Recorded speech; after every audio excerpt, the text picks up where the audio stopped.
Los que figuran en el cronograma son los de cada libro, de cada texto. Ah, bueno, gracias. De nada.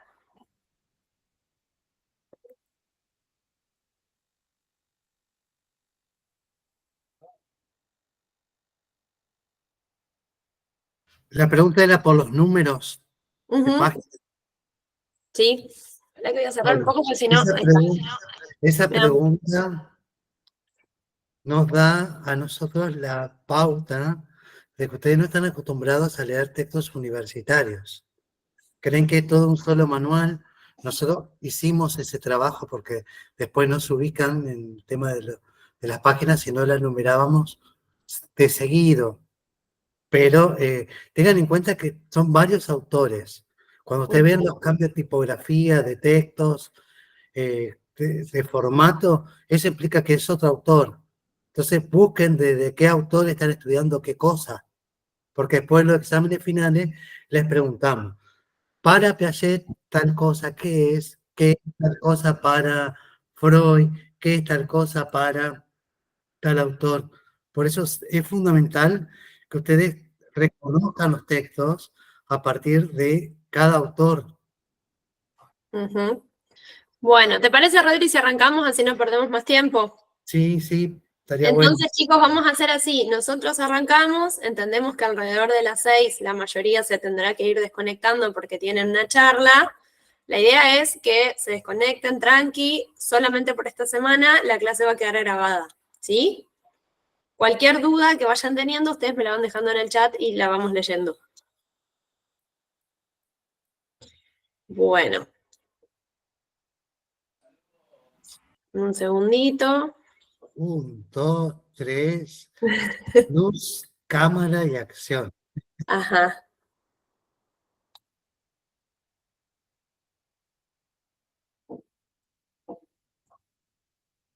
Ahí va. El tema es que si yo lo agrando no veo nada de lo que ven ustedes, pero bueno, no hay problema. Ustedes me ven a mí. Nos escuchamos. Bueno, la clase de hoy vamos a hablar sobre la definición de psicología y sobre las principales escuelas de psicología. De acuerdo al cronograma, corresponde a la clase número 3. ¿Sí? Los textos que acompañan la clase de hoy son el texto que tienen, que ese sí parece un manual, de Orsini y Bocinelli, Psicología y una introducción, de las páginas 34 a 37. 34 a 37 del texto, no del cuadernillo. Y hay otro texto muy cortito, después de ese, que se llama Definición, Objeto y Métodos de la Psicología, de la Universidad Católica de Córdoba. ¿Sí? Bueno, la idea es empezar. Rodri, si alguien pregunta, me lo vas a tener que leer vos, porque no termino de ver. Perfecto, sí, yo voy prestando atención al chat. Ok, bueno, la idea, vamos a charlar sobre lo que el término psicología, ¿sí? El término psicología viene del griego y combina la palabra psique, la psique, que para los griegos era entendida como alma, y logos, que es el estudio. ¿Sí? Entonces, por eso tiene la típica definición que uno siempre escucha como tratado o estudio del alma. El texto que tienen para leer les da algunas definiciones, en realidad les plantea que cada escuela y cada corriente ha ido construyendo su propia definición de psicología. Es cierto que no hay una única definición universal de psicología, que se van a encontrar con un montón, pero bueno, este texto propone una, ¿sí? Que es la que nosotros vamos a tomar para orientarnos. Y dice, la psicología es la ciencia que estudia, bajo una diversidad de métodos, los fenómenos psíquicos en sus diversas manifestaciones, subjetivas y objetivas, tanto en su relación causal como en sus efectos, en sus aspectos conscientes e inconscientes. ¿Sí? Hoy vamos a hablar de las principales escuelas de psicología. Van a ver en el texto que se toman algunas más, habla de la Gestalt, la psicología humanista y otras. Nosotros, todas esas las tienen que leer, están en el texto, pero para la clase de hoy nos parecía fundamental poner el acento en estas 3 escuelas de psicología, porque después retomamos conceptos desde estas escuelas cuando veamos las etapas de desarrollo evolutivo, tomamos muchos conceptos de estos autores, y nos parecía como por ahí las más complejas para que ustedes lean solos, ¿sí? Entonces la idea es dar un pantallazo respecto de estas 3 escuelas de psicología.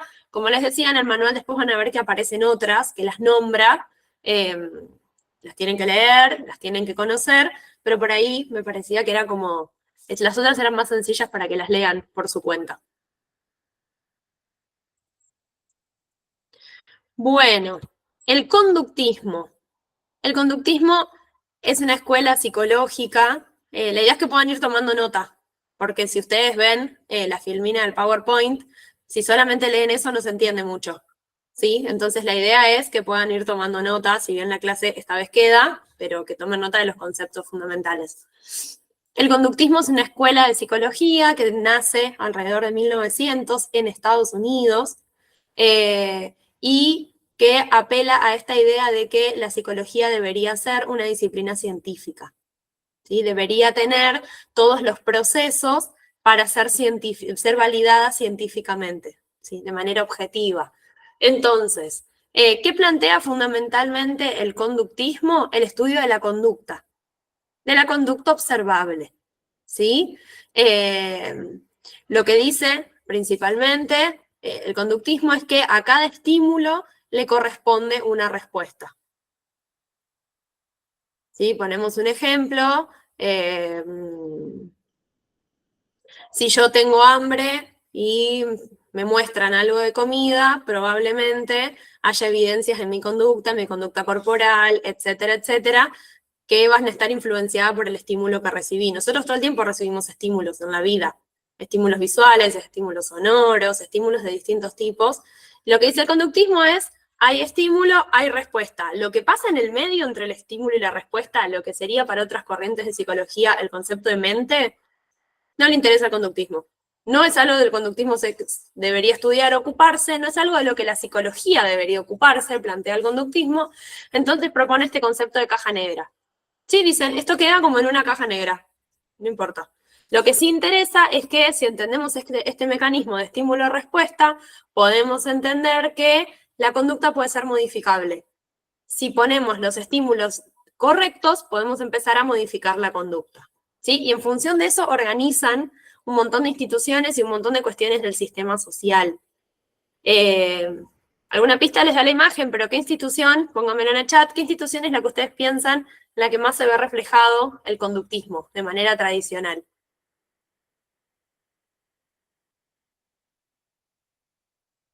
¿Nadie?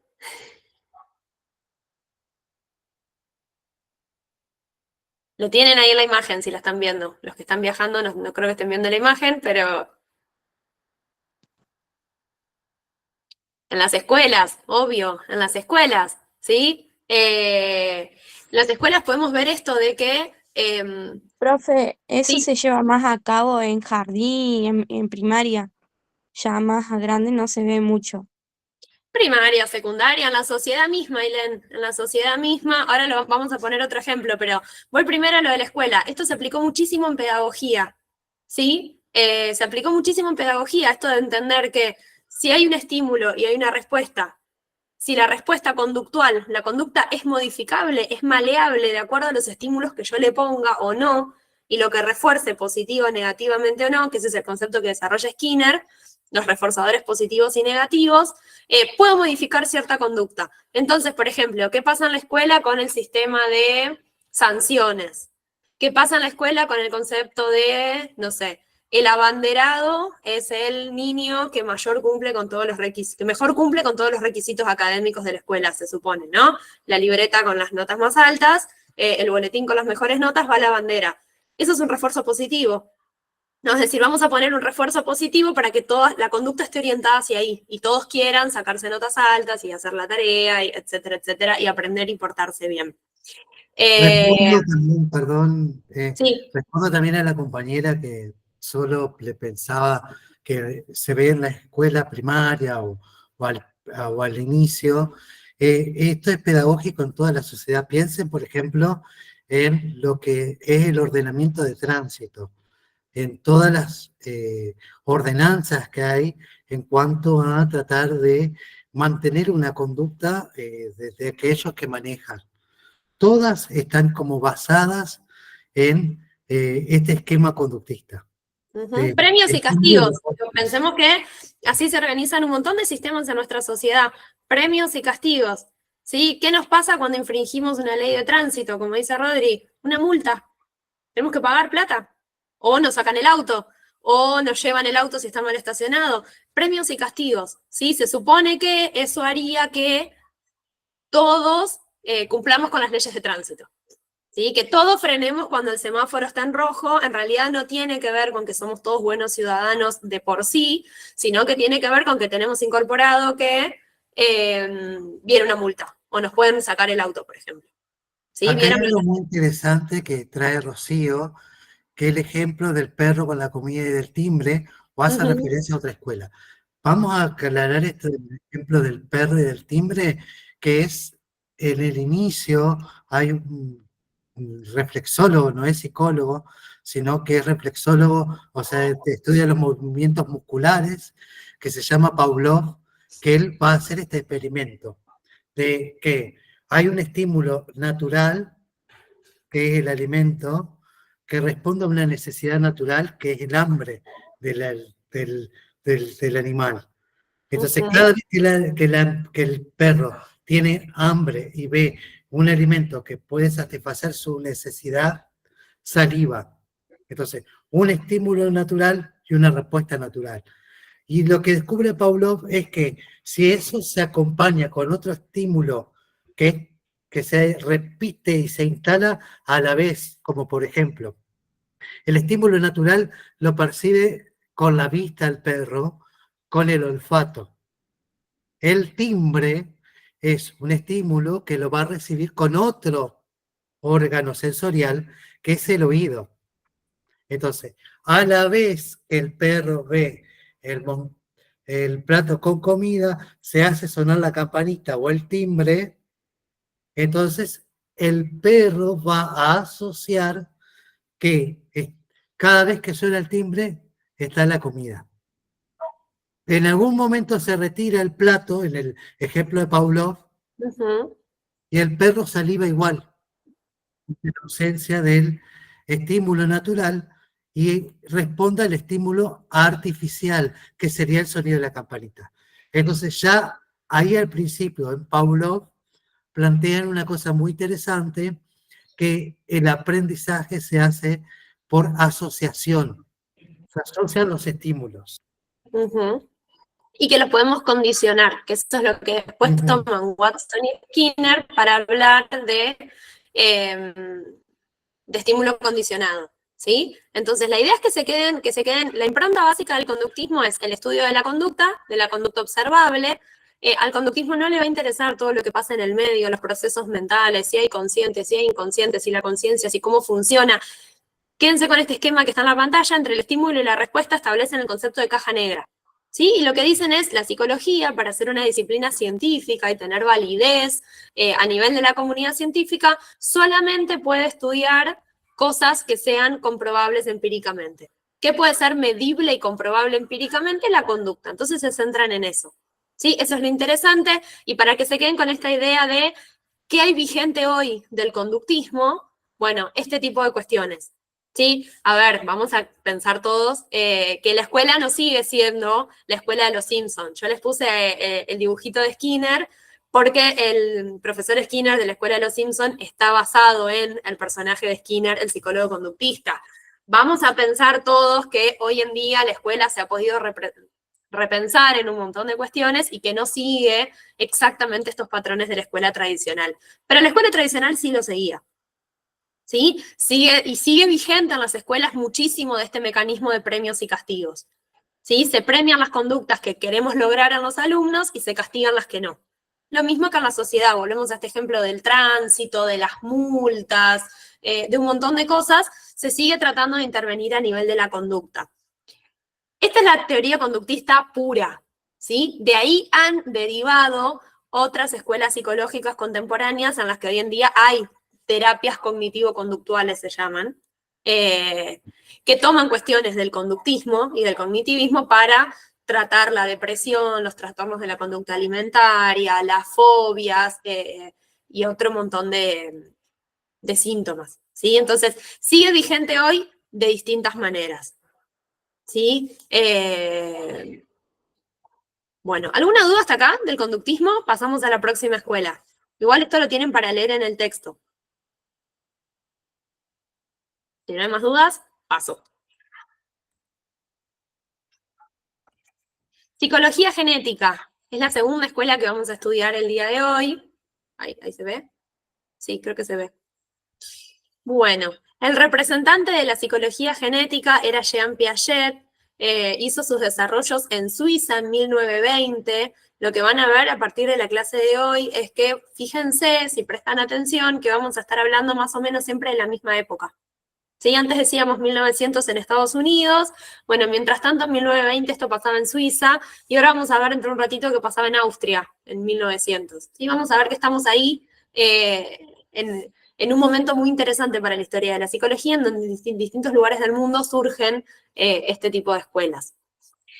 Piaget desarrolló lo que se conoce como psicología genética. Genética no viene de la palabra gen. No estudiaba el ADN, no estudiaba los genes, no estudiaba nada de todo eso Piaget, sino que usa el término psicología genética haciendo referencia a la palabra génesis. ¿Qué quiere decir génesis? Quiere decir origen, ¿sí? Entonces, psicología genética no tiene nada que ver ni con la sangre, ni con los genes, ni con el ADN, ni con nada de todo eso. Tiene que ver con génesis, origen. Es una psicología del origen. Se pregunta por el origen de un montón de procesos mentales. Básicamente, lo que le interesaba estudiar a Piaget es la inteligencia humana. El origen de la inteligencia humana, ¿sí? Por eso la pregunta central que se hace a esta escuela es ¿cómo conoce el ser humano? ¿Cómo llegamos a conocer? ¿Cómo pensamos? ¿Por qué pensamos como pensamos? ¿Por qué aprendemos a hacer operaciones abstractas como sumas, restas, multiplicaciones, divisiones? ¿Por qué podemos representarnos mentalmente algo que no está? Dice Piaget. ¿En qué momento de la vida el ser humano adquiere la capacidad de, si yo les digo a todos en este momento, visualicen una puerta roja, todos están viendo en sus mentes una puerta roja? ¿Sí? ¿En qué momento adquirimos esa capacidad? Se pregunta Piaget. Entonces, se dedica a conocer el desarrollo cognitivo y de la inteligencia, ¿sí? Eso es muy interesante. Y lo interesante es que este investigador, para poder dar una respuesta de cómo se construye el conocimiento, él viene de una impronta constructivista, que es muy interesante, lo que a los que va... ¿Se les tilda o se ve bien? Yo creo que se ve bien, pero cualquier cosa me avisan. No, Lo que va a investigar... Hubo un momento como que se iba pausando, tildando y después cayó todo rápido. Por eso, no suavecito, despacio. Bueno, entonces, Piaget se pregunta por la construcción del conocimiento, cómo se construye la inteligencia, cómo se construye el conocimiento humano. Entonces, para buscar respuestas a lo que se pregunta, dice, bueno, vayamos al origen. Si yo quiero saber cómo se construye un psiquismo, vayamos al origen. Si yo quiero saber cómo está construida una casa, ¿a dónde? A una obra de construcción. A una obra de construcción. Entonces Piaget ahí vuelca su interés hacia los niños, hacia la infancia. Pero que quede muy claro, Piaget no se dedica a los niños desde un sentido clínico. No era un psicólogo de niños, ¿sí? No era un psicólogo al que los niños asistían cuando tenían algún tipo de trauma o problema, sino que él como investigador, centrado en querer entender la inteligencia humana y la construcción de la inteligencia humana, ahí se dirige hacia la infancia. Dice, bueno, vamos a ver cómo empieza esto. Entonces empieza a hacer un montón de estudios y experimentos y cosas súper interesantes que los invito a buscar a quien le llame la atención, en relación a bebés muy chiquitos, habla de reflejos, habla de... Se sienta a mirar un bebé, se sienta a mirar bebés, Piaget tenía nietos, y se dedica muchísimo tiempo a mirarlos. Y dice, bueno, a ver qué pasa acá. Tenía hijos, tenía nietos, y dijo, ¿qué? Y lo que empieza a encontrar, que le resulta muy interesante, y por eso son tan interesantes los trabajos de Piaget, y después lo toma la psicología del desarrollo, y lo toma la psicología evolutiva, es toda la riqueza de toda esa investigación de esa etapa, ¿sí? Y lo que empieza a descubrir es que hay una lógica en el comportamiento de los niños pequeños. No es todo porque sí.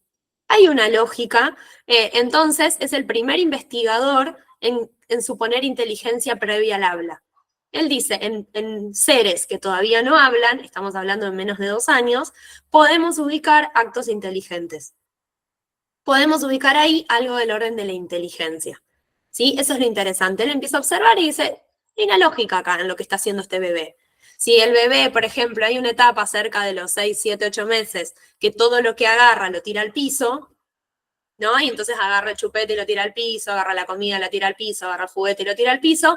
Piaget dice, ahí hay algo repetitivo, ahí hay un esquema. Bueno, elabora, es mucho más complejo el concepto de esquema, pero dice, hay una lógica acá, está tratando de conocer algo.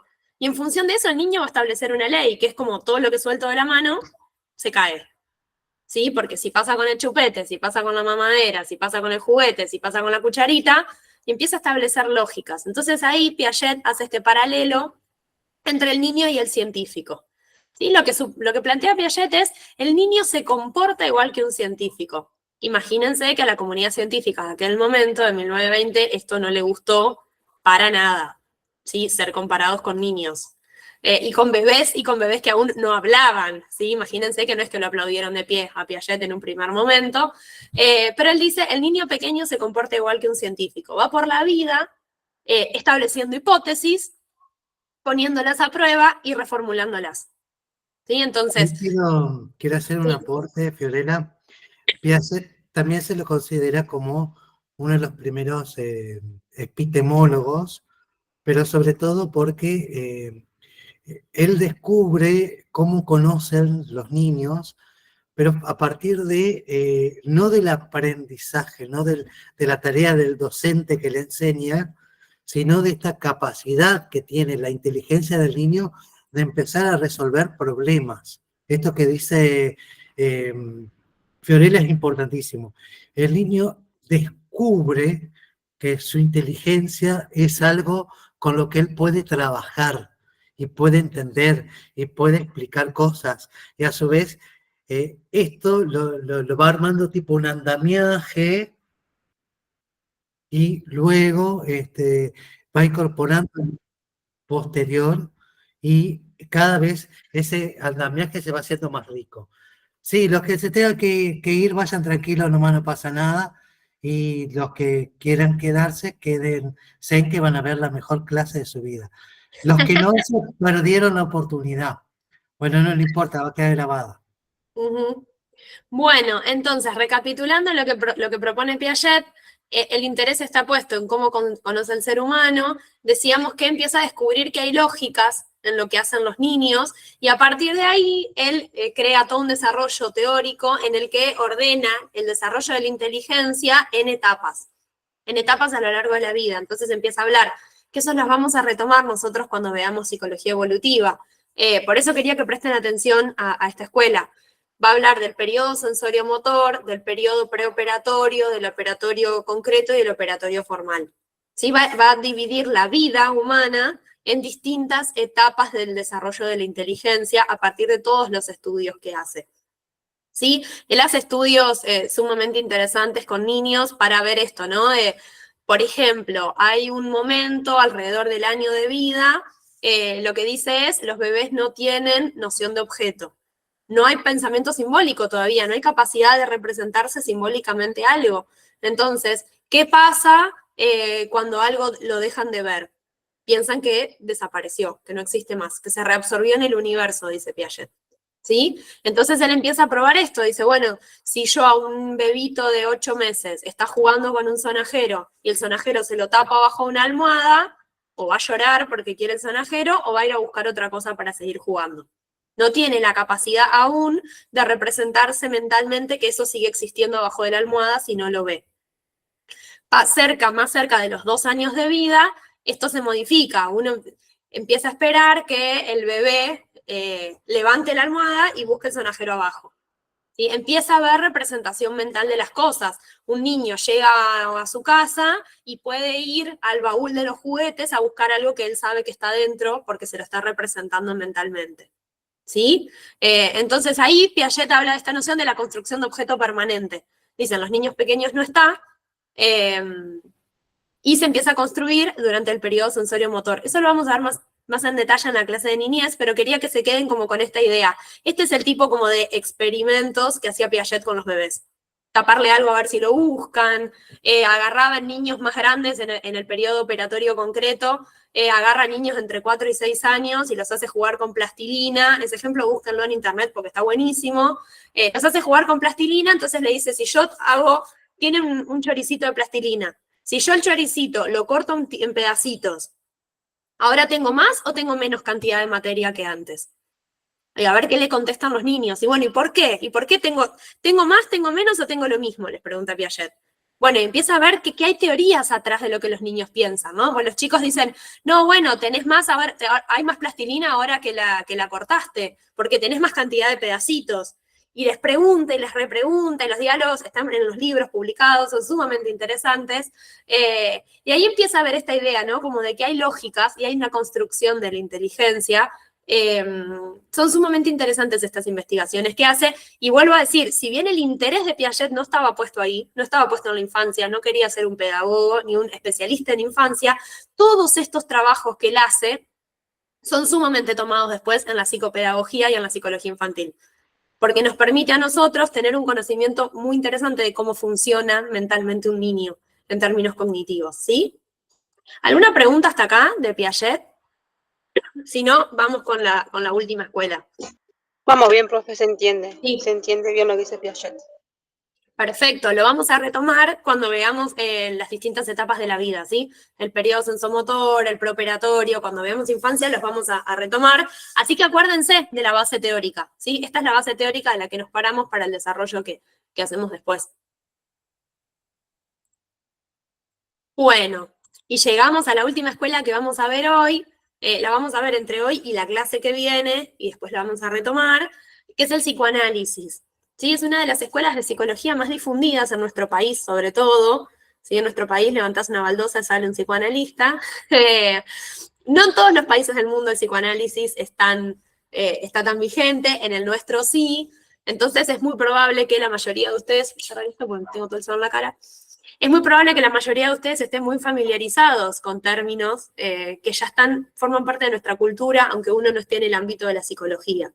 ¿No? Todos tenemos un amigo que te dice, ay, bueno, eso lo hiciste inconscientemente. No te reprimas, hace tal cosa. Los tenemos muy incorporados a nivel cultural, un montón de conceptos. ¿Sí? El representante del psicoanálisis, el que se llamó el padre del psicoanálisis, era Sigmund Freud. Ahí tienen la foto, la típica foto que la deben haber visto en remeras, buzos, tazas, etc.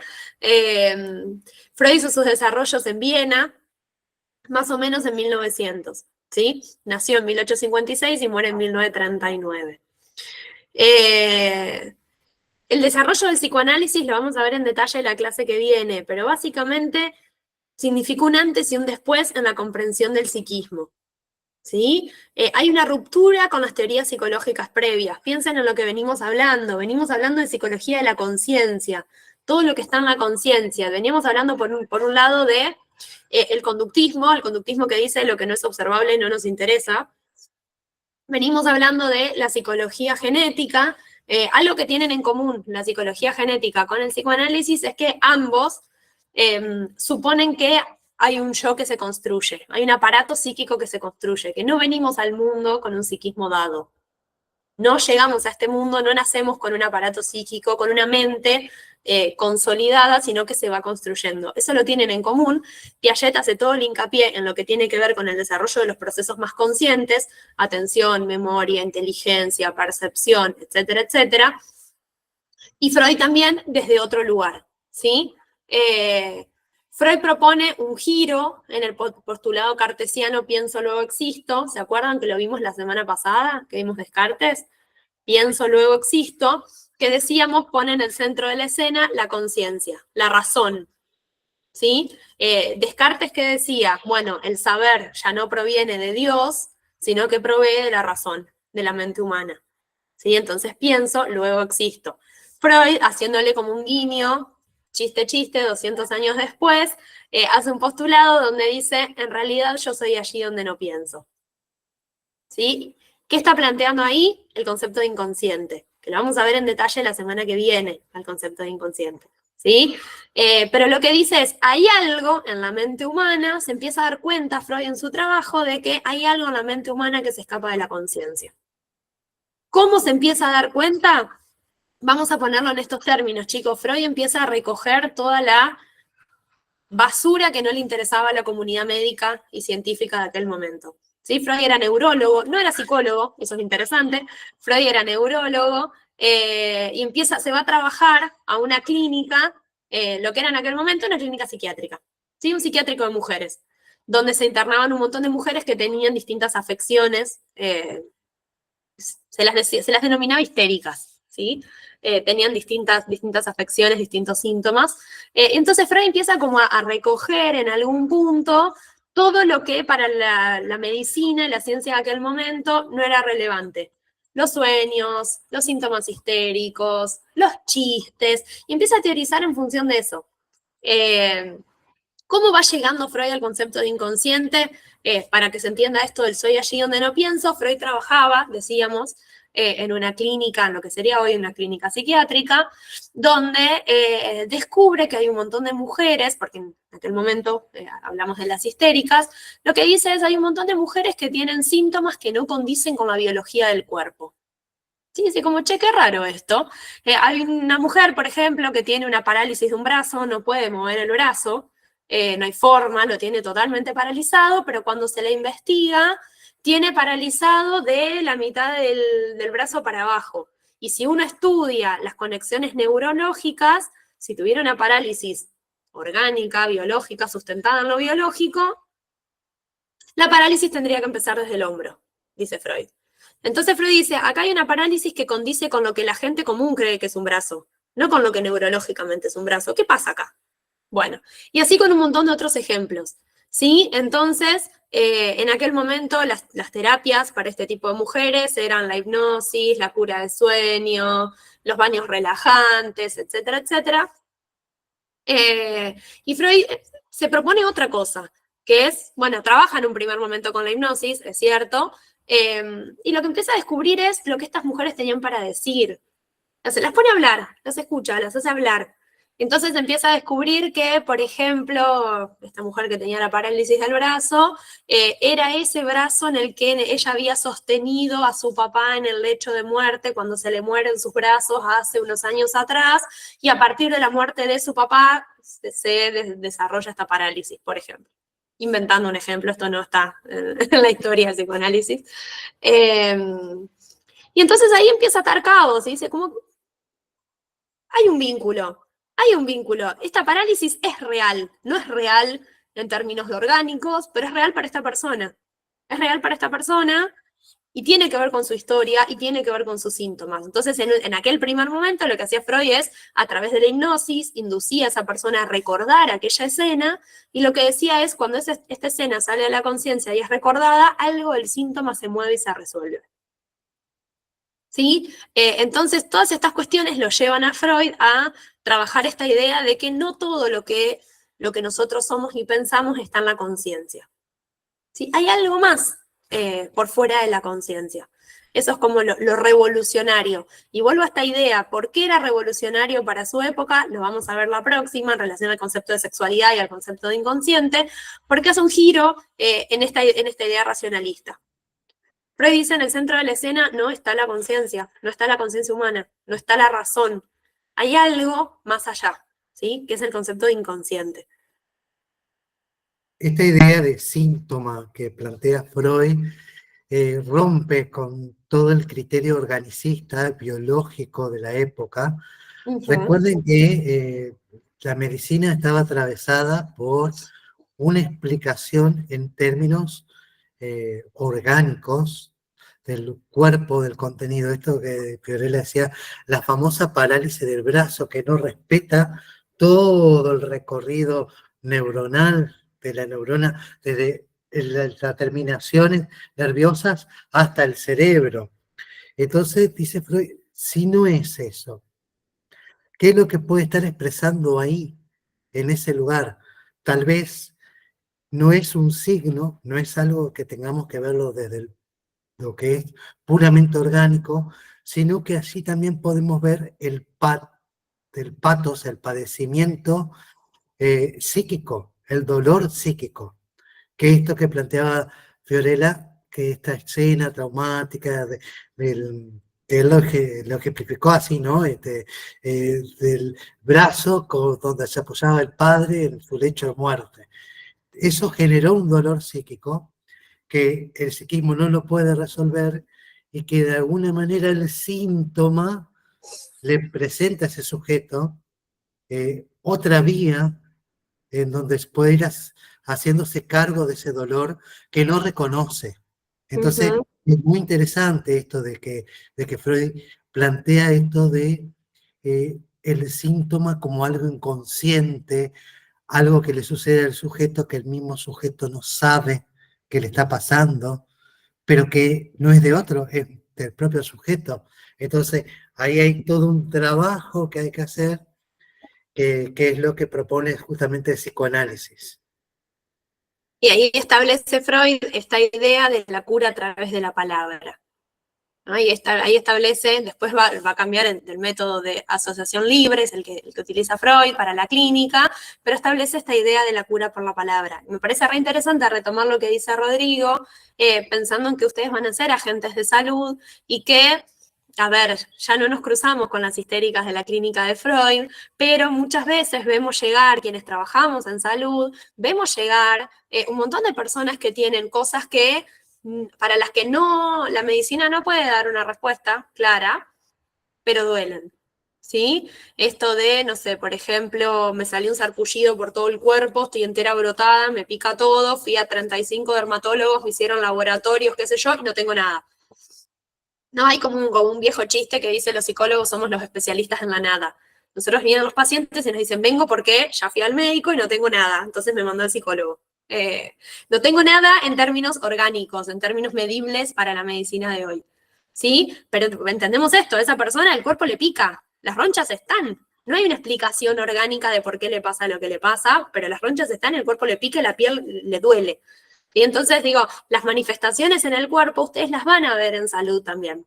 Hay un montón de gente que me hice estudios y me da todo bien, pero cuando me pongo nerviosa se me dispara el azúcar, se me dispara la presión a las nubes, me contracturo, no sé, hay un montón de cuestiones más psicosomáticas también, que las vemos. Entonces está buenísimo despegarnos de esta idea biologicista de entender que todo tiene que ver con, justamente, ¿no? Con el cuerpo y que le tenemos que encontrar una razón médica. Si no, es nada y muchas veces se desestima. ¿Sí? Como, no, en realidad no tenés nada. Y no, esa persona tiene, duele. Sí, una aclaración importante, yo recién este año tuve, digamos, el acceso experiencial, bueno, siempre trabajé con educación especial, pero nunca me había tocado en una escuela con chicos con parálisis. Y, y bueno, parálisis que prácticamente hay que asistirlo para comer, para ir al baño, para que hagan sus actividades escolares, o sea, en todo hay que asistirlo. Y, y una de las primeras cosas que aprendí en ese lugar fue que uno tiene como esa intención rápidamente de acudir y auxiliar al otro, pero no preguntarle. Y eso, aunque yo ya lo sabía, o me lo marcaron mis compañeros, me dijeron, cualquier cosa que vayas a hacer con ellos, anticipalo y preguntale. Aunque ya sepa que la respuesta es que sí, que le vas a dar de comer, que lo vas a acompañar al baño, que vas a, ¿no? Pero preguntarle. Yo creo que esto que plantea Fiorella es fundamental. Yo me he imaginado, por ejemplo, en una sala de espera, un paciente esperando por una enfermedad terminal de un pariente y ustedes están atendiéndolo. Y hay que salir y comunicarle que la situación es grave y que tal vez hay posibilidades de que pronto desenlace el proceso de enfermar o de ponerse más grave o morirse. Ahora, eso ¿cómo se dice? ¿De qué manera se dice? ¿Qué impacto subjetivo causa, ¿no? Entonces, por eso también un poco el psicoanálisis lo que vino fue también a una medicina tan deshumanizada, a plantear también que en el centro de la escena estamos las personas y que a veces ni nosotros mismos sabemos lo que nos pasa o cómo funcionamos.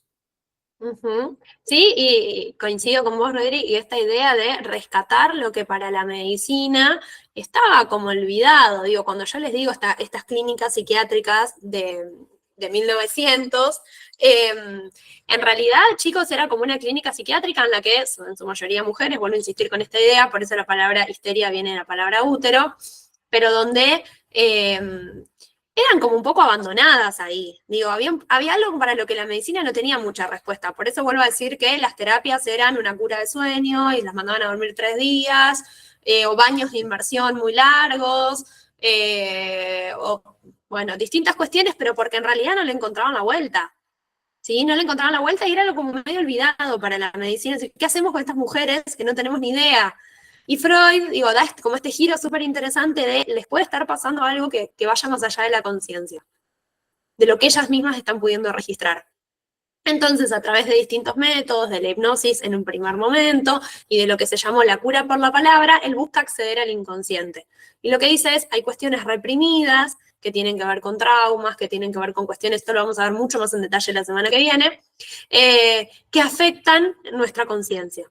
¿Sí? Por eso le interesa la idea de inconsciente y esto es lo que da un giro en la historia de la psicología. Y por eso hablamos de un referente fundamental y de un giro en la historia de la psicología, porque es el primer pensador que supone un más allá de la conciencia. ¿Sí? Bueno, chicos, faltan 10 minutos para que entren a la charla de las PET. Vamos a dejar acá por hoy. La semana que viene nos vamos a centrar en los conceptos básicos del psicoanálisis, en el concepto de inconsciente, estructura del aparato psíquico y el concepto de sexualidad. Les pedimos que vayan lo más al día que puedan con las clases. Sabemos que están con un montón de cosas, pero que puedan ir lo más al día posible. Así aprovechan más la clase, pueden preguntar. ¿Sí? Bueno, nos vemos. La semana que viene es virtual también. Nos vemos a las 5 de la tarde en